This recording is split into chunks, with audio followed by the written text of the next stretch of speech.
Vande Mataram all the students. आज हम कमला दास की जो पोइम है ब्लड उसको कंटिन्यू करेंगे।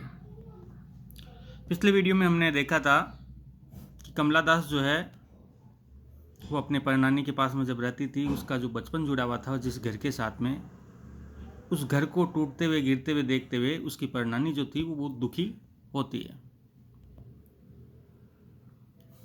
She told us how she rode her elephant and when she was 10 or 11 every Monday without fail to the Shiva shrine and back to home again। वो हमारे को उसके बाद ये बताया करती थी उसकी परनानी जो है कमला दास को कि वो अक्सर सवारी किया करती थी एलिफेंट की। कौन सी उम्र में? जब वो 10 और 11 साल की हुआ करती थी। और प्रत्येक मंडे को वो शिव जी का जो श्राइन होता है, श्राइन कहते हैं पूजा स्थल को, मंदिर को, वहाँ जाया करती थी। इसमें कोई भी चूक नहीं हुआ करती थी, यानी कभी भी वो असफल नहीं हुआ करती थी, रेगुलर जाया करती थी वहाँ पर वो। और वापस घर जब वो लौटती थी उसके बाद में उसकी परनानी ने ये भी उसको बताया था ऑफ द जेवल बॉक्स, हीरे जवाहरात के जो बॉक्स वगैरह हैं उनके बारे में बताती थी वो। The brocade from the north, उत्तरी भारत से जो लाया गया ब्रोकेड जो होता है, जरी का जो कपड़ा होता है, उसके बारे में भी वो हमारे को बताया करती थी। And the perfumes and the oils, perfume के बारे में बताती, अलग अलग प्रकार के जो ऑयल्स होते हैं उनके बारे में बताती। And the sandal for her breast, अपने सीने पे लगाने का जो लेप किया करती थी चंदन का, उसके बारे में भी वो हमारे को बताया करती थी। And her marriage to a prince, उन्होंने उनकी जो शादी हुई थी परनानी की, उस शादी के बारे में भी बताया कि उनकी शादी एक प्रिंस से हुई थी, राजकुमार से हुई थी। Who loved her deeply for a lovely short year, लेकिन उनके जो परनाना थे वो उनसे अत्यधिक प्रेम करते थे, लेकिन उनका जो प्रेम था वो केवल और केवल बहुत कम समय के लिए रहा, यानी 1 साल से ही कम समय में उनके जो परनाना थे डाइड ऑफ फीवर, उनकी बुखार से मृत्यु हो गई थी। इन हर आर्म्स, उनके हाथों के अंदर, परनानी के हाथों के अंदर उनके कमला दास के परनाना की मृत्यु हो गई थी। सी टोल्ड अस, उसके बाद हमारी परनानी ने हमारे को ये भी बताया था that we had the oldest blood, my brother and she and I. उन्होंने बताया कि हमारा जो परिवार है, हमारा जो खानदान है, उस परिवार का जो खून है वो संसार में सबसे पुराना खून है। किन किन का? कमला दास के ब्रदर का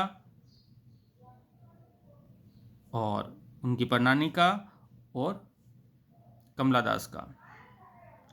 the oldest blood in the world, वो कहा करती थी कि हमारा जो खून है वो संसार में सबसे पुराना खून है। अ blood thin and clear and fine, और जो पुराना खून होता है वो एक पतला खून है, स्पष्ट है, वो एक अच्छा जो फाइन जो होता है वो खून है उनका। और ये खून जो होता है वो किसकी विशेषता होता है? While in the veins of the always poor, ये खून किन लोगों के नसों के अंदर मिलता है? जो लोग अक्सर गरीब होते हैं, यानी जो गरीब लोग होते हैं वो सच्चे होते हैं, ईमानदार होते हैं, उनकी नसों में अक्सर ऐसा खून पाया जाता है। फिर उसकी परनानी कहती है and in the veins of the new rich man, कि जो नए नए धनवान जो लोग होते हैं उनकी जो नसें होती हैं, उनकी नसों के अंदर flowed a blood thick as a gruel, उनकी नसों में जो खून बहता है वो उतना गाढ़ा होता है जितना कि ग्रुल, गुल मतलब दलिया वगैरह जो होता है, उतना गाढ़ा उनकी नसों में होता है। And muddy as a ditch, कोई खाई वगैरह होती है, कीचड़ वगैरह होता है, उसमें उस जो कीचड़ होता है उस प्रकार का जो गाढ़ा खून जो है वो नए धनवान लोगों की नसों में बहता है। यानी यहाँ एक कंपैरिजन है उनके परिवार का। उनका जो परिवार है वो गरीब भले ही हैं, लेकिन एक ईमानदार और एक सच्चा परिवार उनका रहा है। उनके परिवार पे कोई भी दाग धब्बा नहीं है, ऐसा उसकी परनानी कहा करती थी। फाइनली सी ले dying in her 86th year. आखिर तो उसकी परनानी की जो मृत्यु हो गई वो कब हुई थी? 86th ईयर के अंदर। अ वुमैन वियरिड बाई कॉम्प्रोमाइज, एक ऐसी महिला जो थक चुकी थी। किससे? कॉम्प्रोमाइज से। जीवन में जो समझौते थे, गरीबी के कारण जो उन्होंने समझौते देखे थे, उनसे आखिर वो थक चुकी थी। हर लेग्स क्विल्टेड विथ आर्थराइटिस, उनके जो पैर थे उनके ऊपर भी सूजन वगैरह जो होता है, जोड़ों का जो दर्द होता है, उनसे वो परेशान हो चुकी थी। आर्थराइटिस कहते हैं जोड़े के दर्द से, क्विल्टेड कहते हैं थकने को। And with only a hard cup, जीवन के आखिरी समय से वो खांसने का जो काम होता है वो बहुत मुश्किल से क्या करती थी। फॉर कंफर्ट, उनके आराम के लिए, I looked deep into her eyes, मैंने उनकी गहरी जो आंखें थी उनके अंदर झांकने का काम किया, उनकी आंखों को देखने का काम किया। मैंने जब उनकी आंखों को देखा, हर पुअर ब्लेरी आइज, तो उनकी जो आंखें थी बहुत धुंधली आंखें दिखाई दे रही थी। ब्लेरी का मतलब होता है धुंधली, कमजोर। एंड प्रेड, मैंने प्रार्थना की, that she would not grieve so much about the house, भगवान से यही प्रार्थना की कि ये मेरी जो परनानी है अब वो ज़्यादा दुख व्यक्त नहीं करें। किसके बारे में? इस घर के बारे में जो अब खंडर होता जा रहा है। I had learn by then most lessons of defeat, उसके बाद मैंने जो जीवन के आखिर असफलता के जो अध्याय होते हैं उनको सीख लिया था कि जीवन में असफलताएं होती है तो उनको हम किस रूप में फेस करते हैं, कैसे कैसे उनका सामना करना पड़ता है, वो सब चीज़ें हमने जान ली थी। Had found out that to grow rich was a difficult fit, जीवन के उस समय बाद में मैंने ये भी पता लगा लिया था कि धनवान जो होना वो एक बहुत ही मुश्किल कार्य है। कि पहले मैं सोचती थी कि ये तो मैं पैसे वाली होंगी, इस घर को सुधरवा दूंगी, लेकिन बाद में मुझे आभास हुआ कि ये काम तो बहुत मुश्किल है। फीट कहते हैं कार्य को। द हाउस वॉज क्राउचिंग, अब ये जो घर था ये क्या कर रहा था? झुक गया था।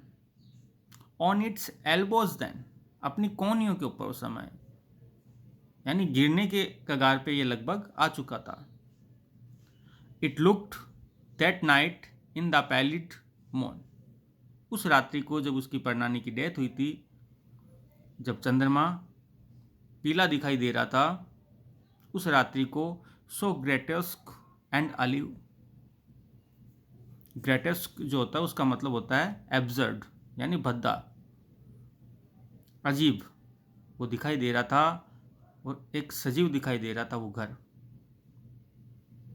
ये इट वगैरह जो यूज में आया है घर के लिए।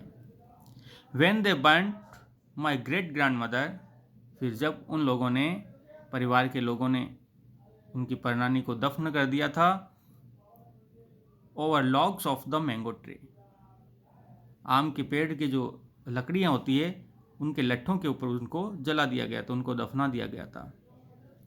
आई looked once at the house, उसके बाद मैंने एक बार घर की तरफ देखा, and then again and again, और फिर बार बार उस घर की तरफ देखा करती थी और यही सोचा करती थी कि मेरी परनानी जो है उस घर को देखकर कितनी दुखी हुआ करती है। उनकी यादों को मैं याद किया करती थी। फॉर आई थॉट, क्योंकि मैंने सोच लिया था, I saw the Windows close like the closing of the eyes, घर की खिड़कियों को बंद होते देखना वो किसके समान था? जैसे कोई आंखों का बंद होना, यानी किसी व्यक्ति का चले जाना। I thought I had the pillars grown, मैंने सोचा और सुना मैंने कि वो जो पिलर्स हैं घर के, वो जैसे करा रहे हैं, ग्रोन कहते हैं कराने को, दर्द से करा रहे हैं। एंड द डार्क रूम्स, घर के जो अंधेरे वाले रूम्स हैं, हीव अ साई, वो भी एक गहरी जैसे आह वगैरह भर रहे हों जैसे, यानी वो भी दुखी महसूस कर रहे हों।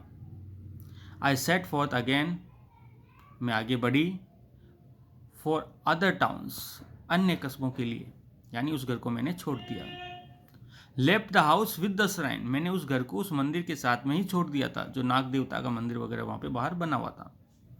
एंड द सैंड्स, उन मिट्टी के साथ में, एंड द फ्लावरिंग श्रब्स, फूलों वाली झाड़ियों के साथ में ही उस घर को मैंने छोड़ दिया था। And the white rabbit mouth of the Arabian sea, अरब सागर का किनारे ये बना हुआ जो मकान था, उस मकान को मैंने हमेशा के लिए वहाँ पे छोड़ दिया था। जिस घर की साथ में मेरी बचपन की यादें जुड़ी हुई थी, उस घर को मैंने छोड़ दिया था। रैबिट माउथ का मतलब हिंसक चेहरे से, हिंसक चेहरे का मतलब अरबियन सी वगैरह के लिए, यहाँ पर अरब सागर के लिए। आगे हम नेक्स्ट वीडियो में पढ़ेंगे। Thank you.